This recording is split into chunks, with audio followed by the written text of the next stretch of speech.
ఆ నామలోంచి దిగి 2 కాళ్ళు ఎక్కడ పెట్టాడు? సముద్రంలో పెట్టాడు.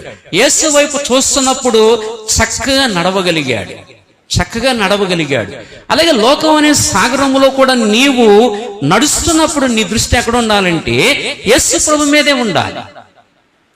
ఈ లోకం అనే సాగరంలో నువ్వు ప్రయాణం చేస్తున్నప్పుడు, నీవు నడుస్తున్నప్పుడు నీ దృష్టి ప్రభు మీదే ఉండాలి.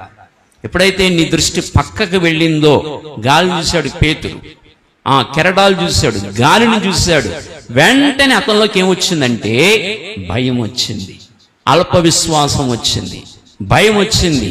వెంటనే మునిగిపోవటం ప్రారంభించాడు. పక్కకి ఎప్పుడైతే మనం దృష్టి మళ్ళిస్తామో అంతరంగాలు భయాలు పుడతాయి. దేవుడి మీద అపనమ్మిక వస్తుంది, దేవుడి మీద అపనమ్మకం వస్తుంది, అవిశ్వాసం వస్తుంది. మనం వెంటనే లోకంలో ములగటం ప్రారంభిస్తాం. అర్థమైందా? వెంటనే లోకపు నీళ్లు నీలోకి వస్తూ ఉంటాయి, లోకపు మాటలు